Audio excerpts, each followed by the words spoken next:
안녕하세요. 오늘은 암을 예방하는 식습관에 관련해서 가장 많은 관심이 있다고 하셔서 이 부분에 대해서 이제 이야기를 드리는 시간을 가지도록 하겠습니다. 오늘 다룰 내용은 크게 이제 두 가지로 나눌 수가 있는데요. 첫 번째는 이제 암 예방을 위한 식생활 권장 사항. 그래서 그 세부 제목으로 6가지. 그래서 건강한 체중을 유지하는 방법과 스스로 계산해 보는 방법.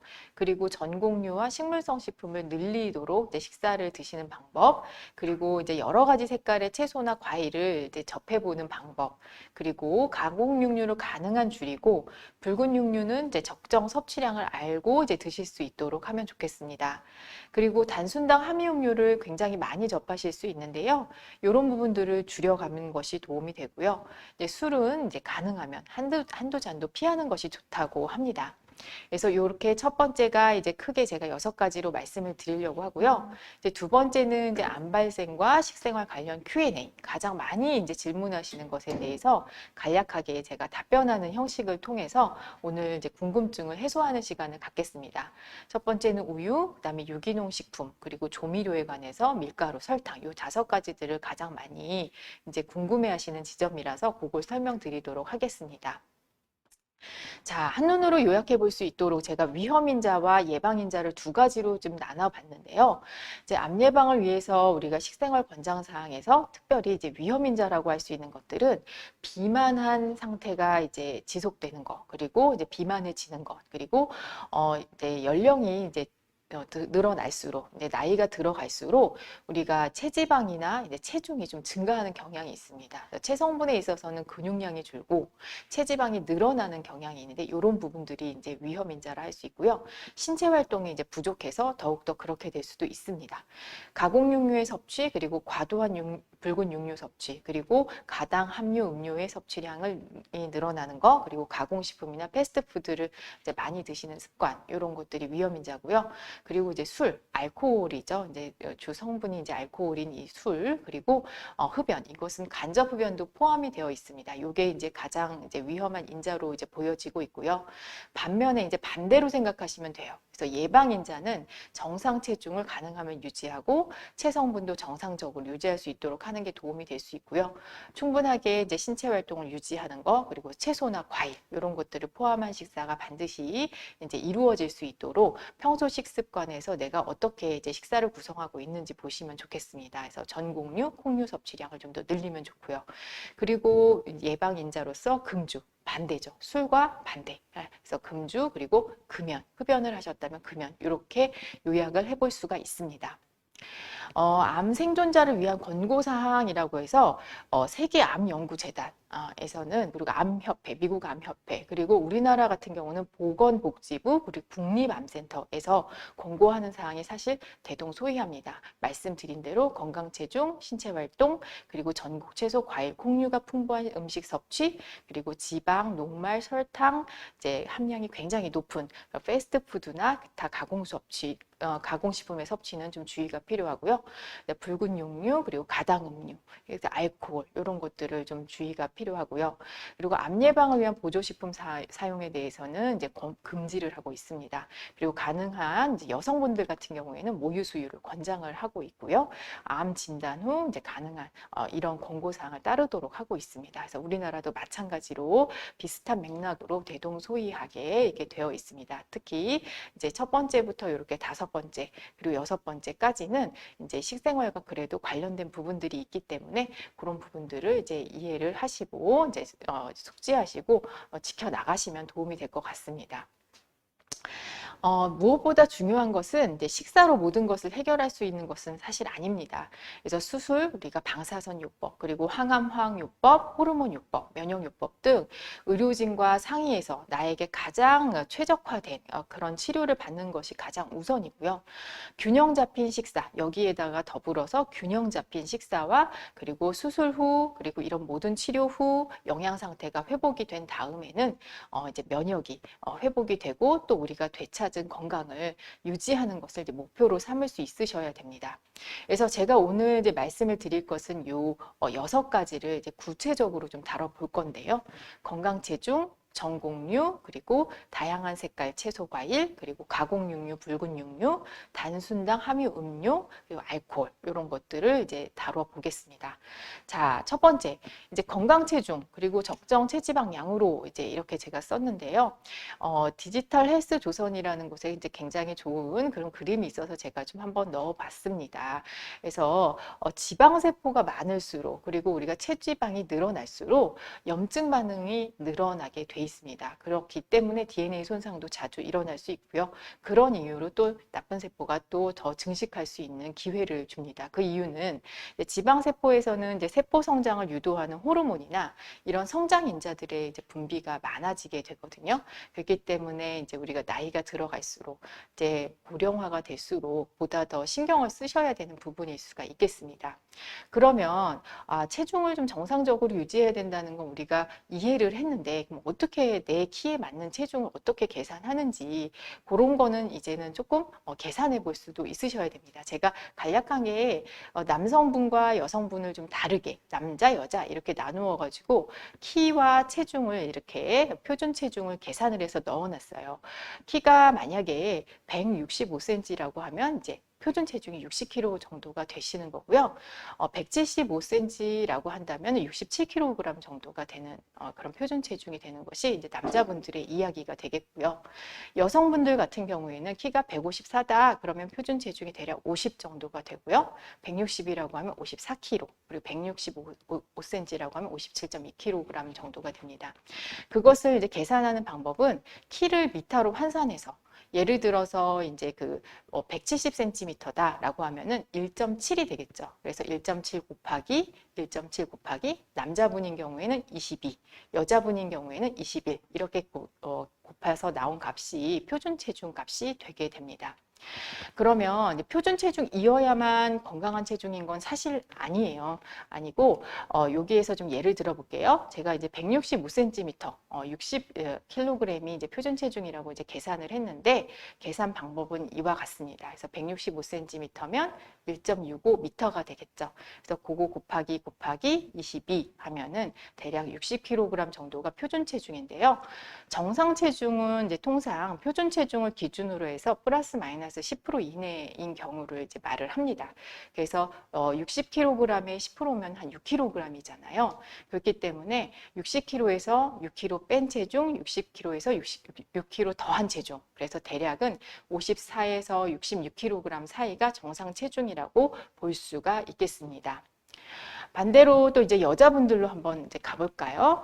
여자분들 같은 경우엔 계산하기 좀 편하게 그냥 154cm이신 분으로 계산을 해보겠습니다.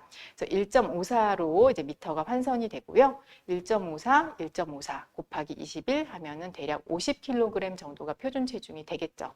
그리고 표준 체중을 기준으로 플러스 마이너스 10% 이내 그래서 5kg인데요. 그걸로 마이너스 플러스 하시면 대략 정상 체중은 45에서 55kg 사이가 되겠습니다. 그래서 이제 내 키가 얼마인지 대부분 다들 아시기 때문에 그렇게 한번 이제 간편하게 편하게 계산을 해볼 수 있는 시간을 가져보시면 좋겠습니다.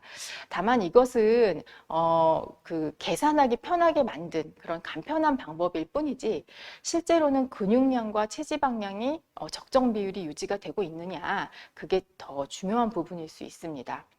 만약에 근육량이 저는 굉장히 많아요. 체중이 굉장히 지금 저걸로 계산하니까 굉장히 많이 나가는데 실제로 체성분을 재보니까 근육량이 많고 체지방이 적은데 다이어트를 해야 되나요? 이런 걸 물어보시는 분들도 계시고요. 저는 저기 안에 들어갑니다. 정상 체중 안에 들어갑니다.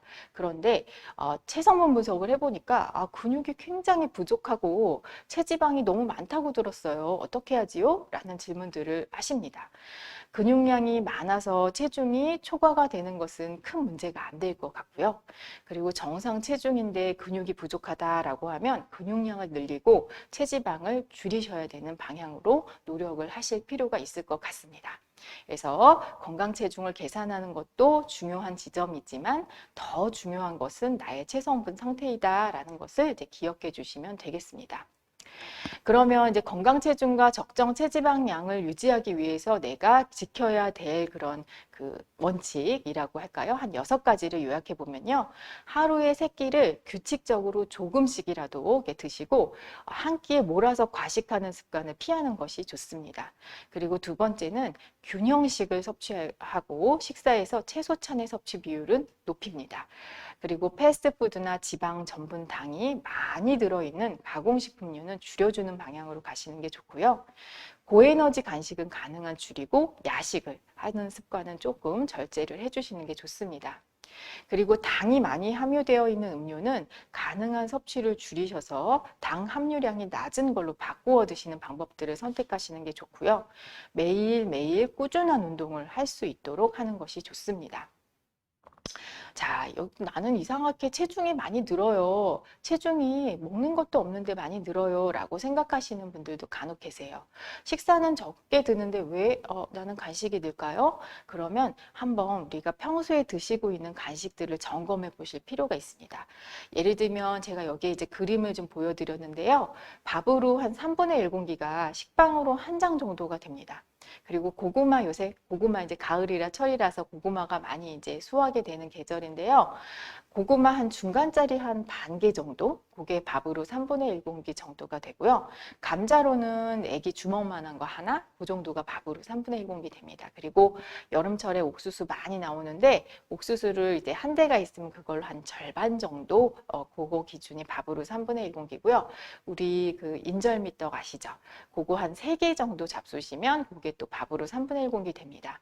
그래서 식사량은 적은데 이런 간식을 혹시 내가 많이 평소에 즐겨하고 있지 않은가, 그런 부분들을 이제 확인을 해 보시면 좋을 것 같고요.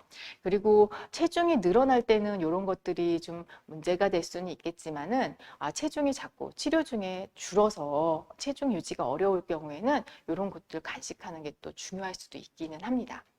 반대로 지금 말씀드린 것처럼 체중이 전 너무 줄어가지고 회복이 좀 잘 안 되고 있어요 라고 할 때에는 저런 간식들도 필요하지만 도저히 입맛이 없어서 저런 걸 먹기가 힘들어요 하실 때에는요, 이제 우리 영양 보충 음료들이 많이 시판되고 있습니다. 그래서 요런 대략 한 영양 보충 음료 하나 정도, 200ml 정도인데요. 대략 하나를 드시면 거기에 들어있는 그 영양 성분으로 기준을 하면 이제 우리 밥으로 기준하면 한 3분의 1 공기 정도, 그리고 단백질 반찬으로는 이제 고기, 생선, 두부, 계란 이런 거 한 토막 기준 분량 정도고요.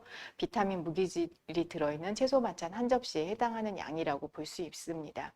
식사량이 평소와 비슷하게 잘 유지가 되고 있다면 필요가 없지만, 그렇지 않고 식사량이 많이 부족하고 식사로 또는 간식으로 드시기 어려울 때는, 또는 간식으로 드시기 어려울 땐 이제 특수 영양 보충 음료를 활용해 보는 것도 방법이 될 수가 있겠습니다. 두 번째, 이제 균형적인 식사에 대해서 말씀을 드리겠습니다. 우리가 섭취하는 식품은 크게 다량 영양소와 미량 영양소로 나뉠 수가 있는데요. 탄수화물, 단백질, 지방 이런 것들을 이제 다량 영양소라고 해서 우리에게 에너지와 그리고 단백질, 급원 이런 것들을 이제 공급하는 역할을 합니다. 첫 번째, 탄수화물을 먼저 살펴보면요. 에너지를 제공하고 체중을 유지하는 역할을 하고요. 매끼 주식으로 적정량 이렇게 섭취하는 것이 필요합니다. 주요 급원되는 식품군은 곡류와 이제 과일군 2가지가 있고요. 단백질 같은 경우는 체내 조직, 이제 세포 보수와 회복에 필요합니다. 매끼 한두 가지 정도로 섭취를 하는 것을 권장을 드리고요. 주요 식품군은 어육류군 그리고 우유군이 있습니다. 그리고 지방군 같은 경우에는 저희가 이제 식용유를 사용해서 음식을 조리할 때 들어가는 그렇게 사용하는 기름류로 충분하고요. 비타민, 무기질 같은 경우는 이렇게 다량 영양소를 다 이제 잘 섭취를 했다고 해도 이런 것들을 대사하는 데 도움을 주는 역할을 하기 때문에 반드시 또 필요합니다. 그래서 수술 후에 특히 필요량이 또 증가할 수 있고요. 각종 치료 후에도 회복기에 필요한 역할을 하고 있습니다. 그래서 주로 들어있는 이제 식품군은 채소군 그리고 과일군 이 2가지라고 이제 말씀을 드릴 수가 있고요. 균형 잡힌 식사를 우리가 한번 상차림으로 보여드리도록 하겠는데요. 지금 보면 밥 국, 반찬, 우리가 김치 이렇게 있습니다. 밥은 지금 방금 말씀드린 대로 첫 번째 공유가 될 수가 있겠고요. 국도 제가 좀 채소찬이 많게, 채소가 많이 들어가고 고기가 좀 썰어져서 들어가게, 단백질이 들어가게, 그리고 생선 반찬, 이것이 두 번째 어육류군이라고 할 수가 있겠습니다. 그리고 이제 세 번째, 우리 항상 드시는 것이 이제 김치죠. 배추김치, 그리고 여러 가지 무김치부터 시작해서를 드시는데요. 그렇게 김치 말고요. 한두 가지 정도 푸릇푸릇한 채소를 접하시는 것은 굉장히 도움이 될 수가 있겠습니다. 그래서 이렇게 드시면 한 상 차림이 되고요. 그 다음에 과일류와 유제품, 이런 거는 하루에 한두 번 정도 이제 잡수시면 충분할 것 같습니다. 그래서 균형 잡힌 식사에 상차림 한식 예가 될 수가 있겠고요. 두 번째는 이제 양식입니다. 양식은 우리 빵류 이제를 예로 들어볼 수가 있겠는데요. 지금 보시면 제가 아까 잠깐 설명드렸듯이 식빵 한 장이면 밥으로 한 3분의 1공기 정도라고 말씀을 좀 드렸는데요. 요거는 이제 3장은 아니고 한 장 반입니다. 그렇기 때문에 대략 밥으로 기준하면 한 3분의 2공기 약간 안 되겠네요. 반 공기 정도 될 것 같고요.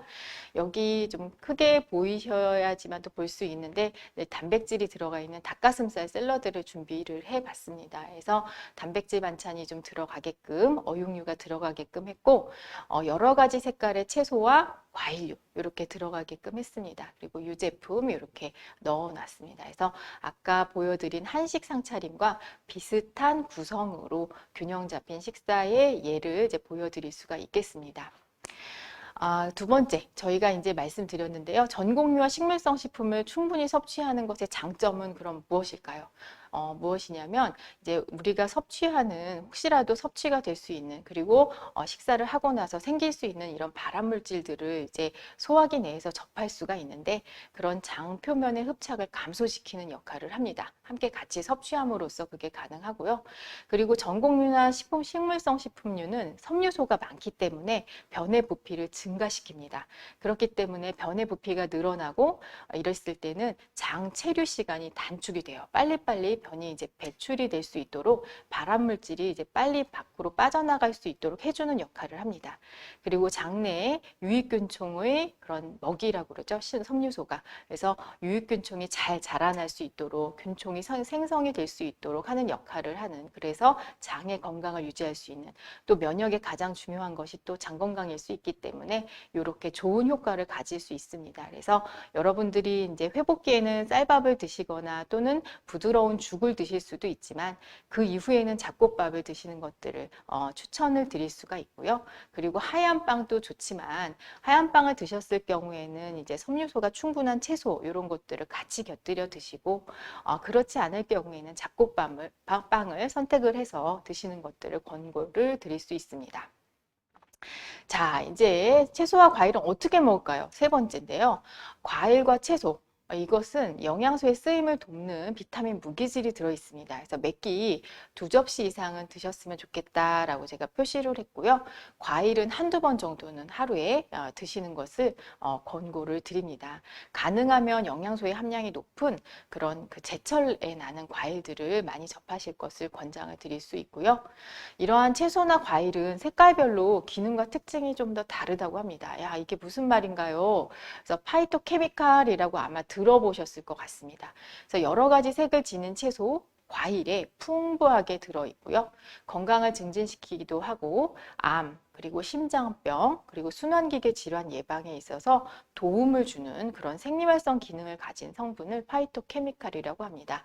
관련해서 많은 연구들이 보고되고 있는데요.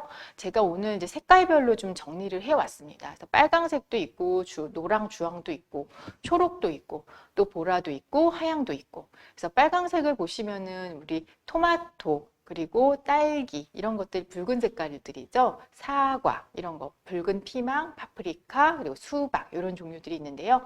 안토시아닌과 라이코펜이 풍부합니다. 그리고 노란색, 주황색 이것은 캐로티노이드와 베타캐로틴이 많은데요.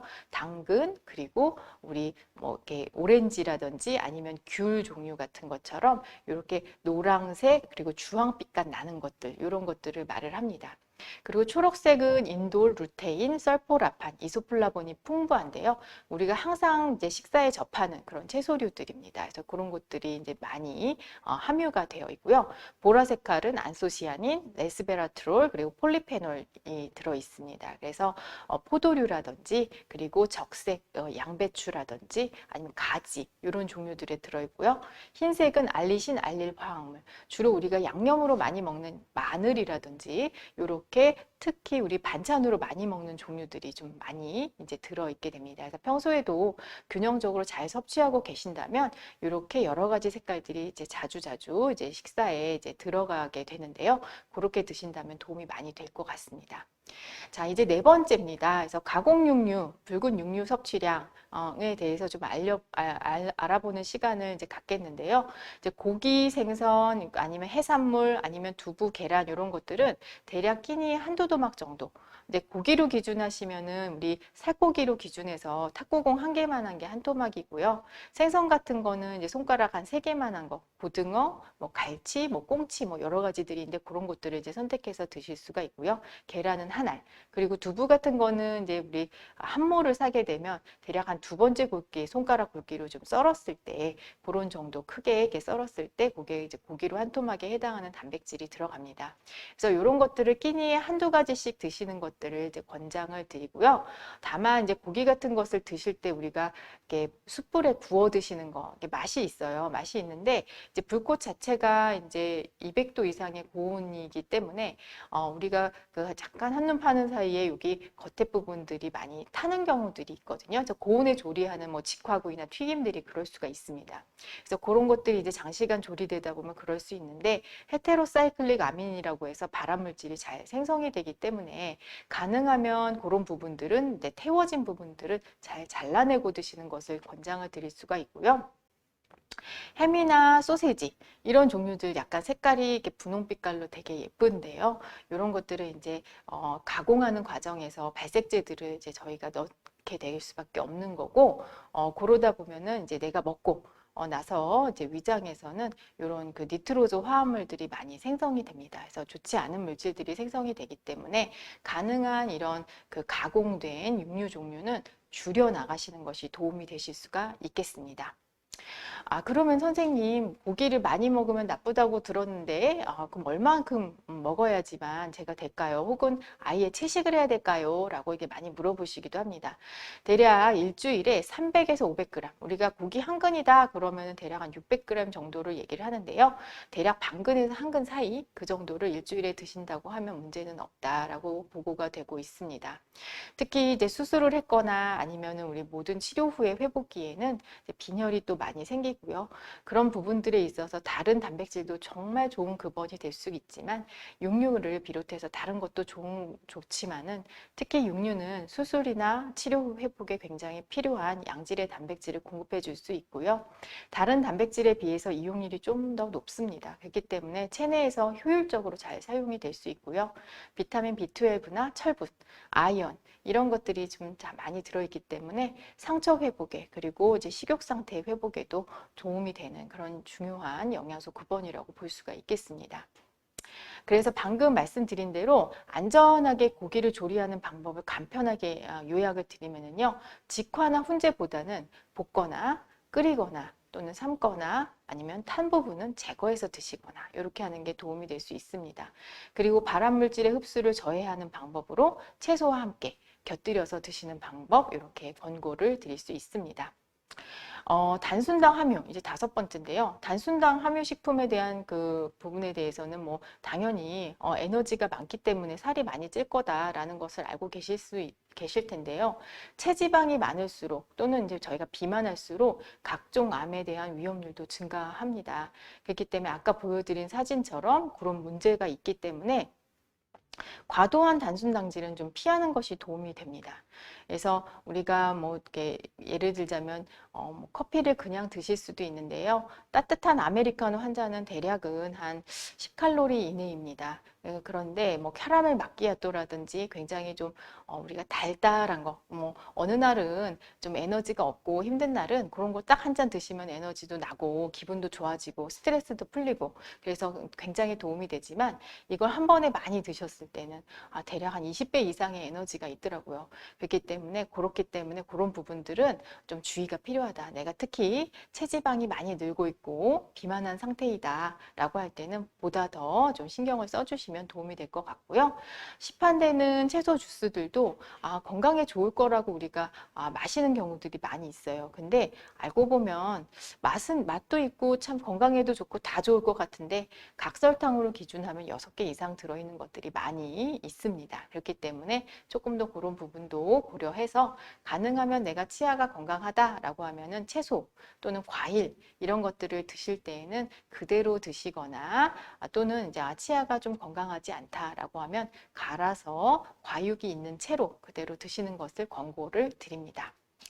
자, 그럼 이제 6번째 알코올 섭취, 술이죠. 요거를 이제 말씀을 좀 드리는데요. 한두 잔도 피하는 게 좋다고 합니다. 그 이유는 왜 그러냐면 구강암이나 인두암, 후두암, 그리고 식도암, 그리고 대장암, 그리고 유방암과는 확실한 위험 요인으로 이제 관련이 되어 있고요.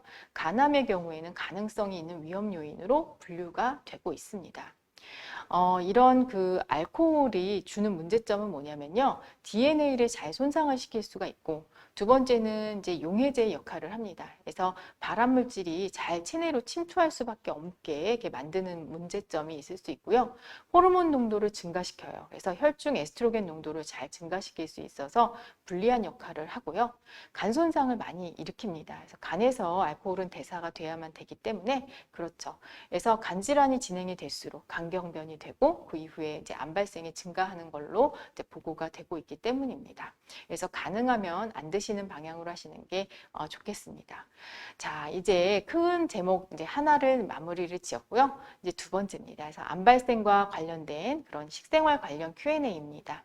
자, 첫 번째, 우유는 얼마나 마실 수 있나요?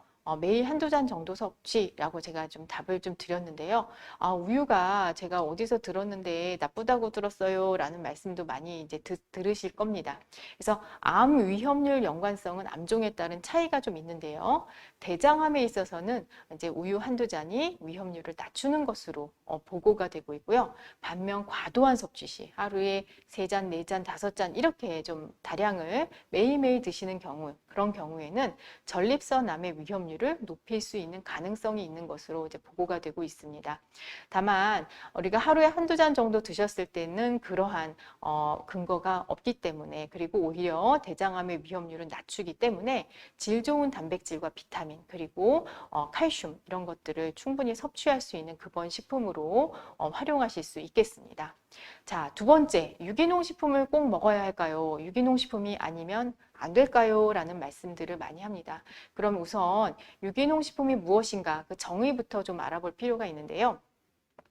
유기농 식품이라는 것은 농약과 화학비료 그리고 사료 첨가제 등을 전혀 사용하지 않거나 최소량만 사용해서 생산된 농산물을 말을 합니다. 제가 4가지 정도로 좀 요약을 했는데요. 첫 번째, 일부 영양소나 생리활성 물질이 실제로 20-30% 높은 그런 좋은 점도 있습니다. 그렇게 보고가 되고도 있고요. 반면 또 가격은 그래서 2-3배 또 높아요. 유기농 식품들은. 그리고 이제 세 번째, 잔류농약이 전혀 없다고 생각하시는 분들도 있는데 사실 없지는 않아요. 있기는 있을 수도 있다. 없는 건 아니다. 라는 말씀을 드리고, 네 번째는 암 발생 위험이 낮아진다는 결과가 결정적으로 좀 없습니다. 그래서 일반 식품을 드신 분들과 유기농 식품을 드신 분들과의 차이는 없다라는 말씀을 드릴 수 있어요. 그러면 그래도 신경 써서 유기농 식품을 먹고 싶은데 먹고 싶은데 일반 식품을 먹어도 괜찮다는 말인가요? 그러면 일반 식품을 먹을 때는 어떻게 해서 먹어야 될까요? 라는 것을 많이 물어보십니다.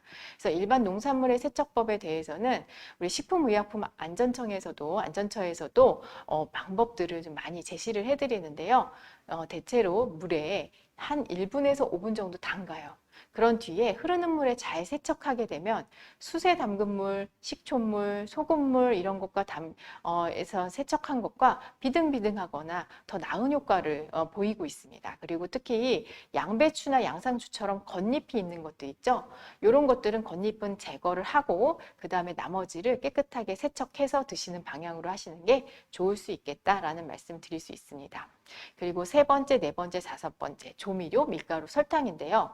조미료는 이제 우리 글루타민산 나트륨이라고 해서 식품 첨가물입니다. 이런 거는 왜 넣느냐? 그럼 음식의 감칠맛이나 향을 증진시키는 역할을 해요. 근데 이런 조미료들은 암과의 연관성 보고는 실제로 없어요. 그렇기 때문에 우리가 치료 중에 식욕이 없고 조금 힘들고 드시기가 어렵고 이러실 때에는 음식의 맛과 향을 살리는 정도로 사용하는 것은 괜찮다. 적당하게 간을 해서 그리고 조미료를 약간씩 사용하는 것은 무방하다라는 말씀을 드릴 수가 있겠고요. 네 번째는 밀가루입니다. 밀가루 자체가 암을 유발하는 것이냐라는 질문들을 많이 하시는데 그 자체가 유발하는 것은 아닙니다.